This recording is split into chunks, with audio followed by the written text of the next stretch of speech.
छोलिया हो या लोबिया, सफेद चने या काले चने, जर्मनी को लेकर रूस के विदेश मंत्री का बड़ा बयान सामने आया है। सीधे जंग में उतर रहा है जर्मनी। विदेश मंत्री हैं रूस के, वो साफ तौर पर कह रहे हैं यूक्रेन को लॉन्ग रेंज हथियार देने पर। सर्गेई लावरोव का यह बयान सामने आया है जो पहले किया जर्मनी फिर वही कर रहा है, ये कहा है सर्गेई लावरोव ने। और उनके इस बयान में एक तरह की चेतावनी है, एक तरह की धमकी है। सुनिए।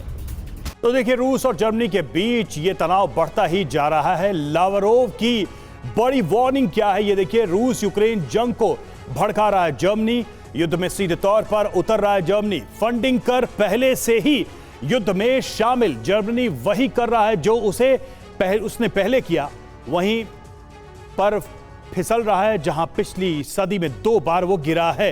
वो रेफरेंस भी दे रहे हैं पीछे की लड़ाइयों के, और इसी नीति की वजह से जर्मनी का पतन हो गया है। ये बयान है, और इस बयान के मतलब देखिए, जर्मनी के कदम से पुतिन बेहद नाराज हैं। यूक्रेन को लॉन्ग रेंज हथियार देने से रोकना मकसद है, और यूक्रेन में लॉन्ग रेंज हथियारों का प्रोडक्शन ना हो, यह भी दबाव बनाने की कोशिश है। बड़ा सवाल क्या है, क्या रूस और जर्मनी में युद्ध होना तय माना जा रहा है? तो देखिए, तनाव किस तरीके से बढ़ता जा रहा है। सचदेव सर, सवाल ये है कि ये पूरा मामला किस डायरेक्शन में बढ़ता जा रहा है? ये सवाल मेरा आपसे इसलिए क्योंकि जर्मनी और फ्रांस 2 ऐसे देश थे जिनको शुरू में कहा जाता था कि वो युद्ध में बहुत इंटरेस्टेड नहीं है, नरम नरम चल रहे थे। लेकिन आज स्थिति तो बिल्कुल उलट है, सीधा रूस वर्सेस जर्मनी नजर आ रहा है। जी, जर्मनी की उदासीनता जो पिछले कुछ महीनों के दौरान थी, वो वहाँ की राजनीतिक परिस्थितियों पर निर्भर थी। वहाँ पर चुनाव होने थे, और वे चुनाव जो हैं वो इस विषय पर काफ़ी केंद्रित थे कि जर्मनी का यूक्रेन की लड़ाई पर क्या रुख होना चाहिए।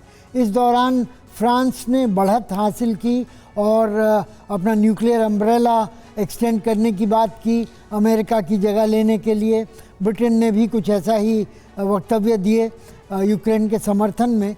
अब जबकि जर्मनी में चुनाव हो चुके हैं और नई सरकार बन चुकी है, और उसको विश्वास मत भी प्राप्त हो चुका है उनकी लोकसभा में, तो इस समय जर्मनी के नए चांसलर अपना रुख जाहिर कर रहे हैं, और वो रुख जो है वो यूक्रेन के समर्थन में और ज़्यादा है।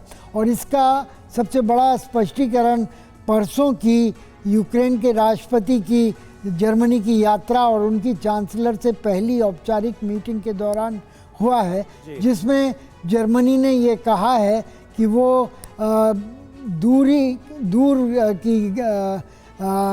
दूर की मार वाली मिसाइल, जर्मन मिसाइल्स को यूक्रेन को इस्तेमाल करने की अनुमति देंगे ताकि रूस के भीतर तक उनकी पहुंच हो सके। बिल्कुल सर, और यही वो कदम है जिसकी वजह से रूस का ये रुख बहुत ज्यादा आक्रामक नजर आ रहा है। लंबी दूरी के हथियार देने का ये पूरा का पूरा मामला है जिस पर जर्मनी पूरी तरह से अड़ा हुआ है। रुख में कोई बदलाव किया नहीं गया है रूस की तमाम धमकियों के बाद।